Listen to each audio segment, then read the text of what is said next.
পরিবার পরিজন নিয়ে একটি বিলাসবহুল ব্যাটারি চালিত গাড়ি, হয়তো কোনো রিসোর্ট অথবা কোনো প্রমোদ কেন্দ্র দুবাইয়ের, সেখানে তিনি বসে আছেন বা সেইটাতে চড়ে, যেগুলোকে বাগি বলা হয়, কোথাও যাওয়ার চেষ্টা করছেন।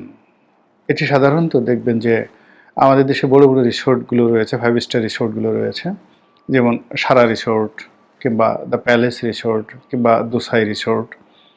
তো এখানে 400-500 বিঘা বা 1000 বিঘা জায়গার উপর যে রিসোর্টগুলো হয়, বিভিন্ন জায়গাতে যে বাংলো থাকে, সেই এক বাংলো থেকে আর এক বাংলোতে আনা, ডাইনিং রুমে আনা, একটা অ্যামিউজ যেখানে আনন্দ ফুর্তি করা হয়, সিনেমা দেখা হয়, সেখানে গেস্টদেরকে আনা নেওয়ার জন্য সেই রিসোর্ট কর্তৃপক্ষ ব্যাটারি চালিত যে ইলেকট্রিক ভেহিকেলগুলো ব্যবহার করে, যেগুলোকে বাগি বলা হয়।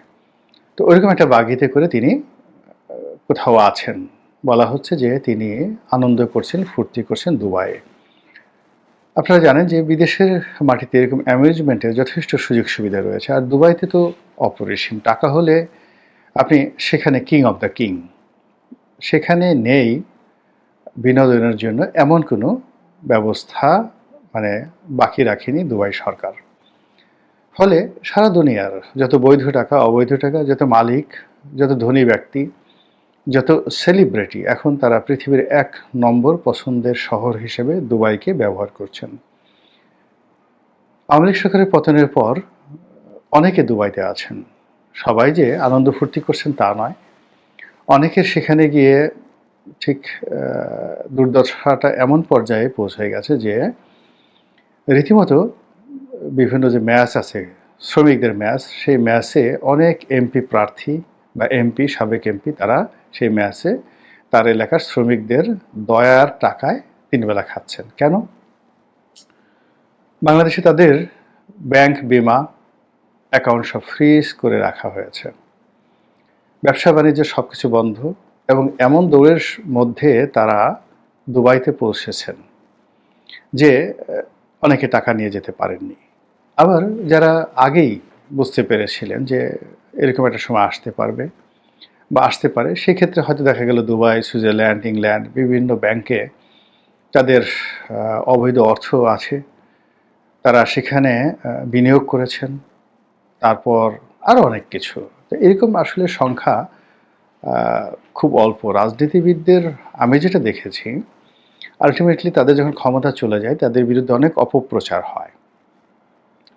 কিন্তু আজ পর্যন্ত গত 30 বছরে বা 40 বছরে, ইভেন 50 বছরে, কোনো একজন রাজনীতিবিদদের বিরুদ্ধে যে অভিযোগ আনা হয় তার ক্ষমতা হারানোর পরে, পরবর্তীতে সেটার একটাও প্রমাণ করা যায়নি।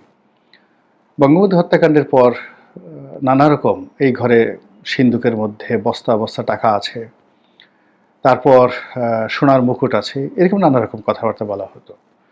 শুধুমাত্র জিয়াউর রহমান সাহেবের ভাগ্য ভালো, তার মানে মৃত্যুর পরে এই ধরনের বদনাম তার সম্পর্কে বা তার পরিবার সম্পর্কে আসেনি। কিন্তু পরবর্তীতে যারাই ক্ষমতায় ছিলেন, ক্ষমতার কাছাকাছি ছিলেন, তাদের সবার বিরুদ্ধে হাজার হাজার, লক্ষ লক্ষ কোটি টাকার যে দুর্নীতি, এটা রাষ্ট্রীয় প্রতিষ্ঠান, রাজনৈতিক প্রতিষ্ঠান, তারপর যাকে বলা হয় এই পত্রপত্রিকা, এটার একটা সিন্ডিকেট আছে। এটা প্রচার করে তারা এক ধরনের আনন্দ পায়। তো এই কাজটি করে, কিন্তু এতদিন পর্যন্ত আমরা বলতে পারিনি, বোঝাতে পারিনি যে আসলে এরশাদ সাহেবের বা জিএম কাদেরের বা রওশন এরশাদের সত্যিকার অর্থে কত টাকা আছে। অথচ তারা ক্ষমতায় থাকতে বলা হতো এই তারা সোনাচুরা কারবারি করছেন, এটা করছেন, ওটা করছেন, হাজার হাজার কোটি টাকা দেশে, দেশের বাইরে, মানে টাকা আর টাকা। কিন্তু এর সাথে টাকা কোথায়? আমি এই জিনিসগুলো দেখতে পাচ্ছি না, রাষ্ট্র প্রমাণ করতে পারেনি। এরপর দেখা গেল যে তারেক রহমান সাহেবকে নিয়ে আওয়ামী লীগ জমানাতে, মানে তারেক রহমান সাহেব, গিয়াসউদ্দিন আল মামুন, মোসাদ্দেক আলী ফালু থেকে শুরু করে বিএনপির শীর্ষ যারা নেতৃবৃন্দ রয়েছেন, সবার জীবনকে তামা তামা করে দেওয়া হয়েছে দুদকের মামলা দিয়ে। কিন্তু এখন আবার সুষমা আসার কারণে পাইকারি হারে সব মামলা প্রত্যাহার হয়ে যাচ্ছে। আওয়ামী লীগেরও একই অবস্থা এখন। মানে বড় বড় অর্থনীতিবিদরা তারা সেই 15 লক্ষ কোটি টাকা, তারপরে কত $200 বিলিয়ন, মানে যে যার মতো করে একটা অঙ্ক বানিয়ে তারা সরকারের কাছে সাবমিট করছে। এখন যারা করছে, আওয়ামী লীগ জমানাতেও আবার এরকম একটা গ্রুপ ছিল যারা জামায়াত ইসলামী সম্পর্কে বলতো যে তাদেরকে এরকম 30,000 কোটি টাকার তাদের একটা অর্থ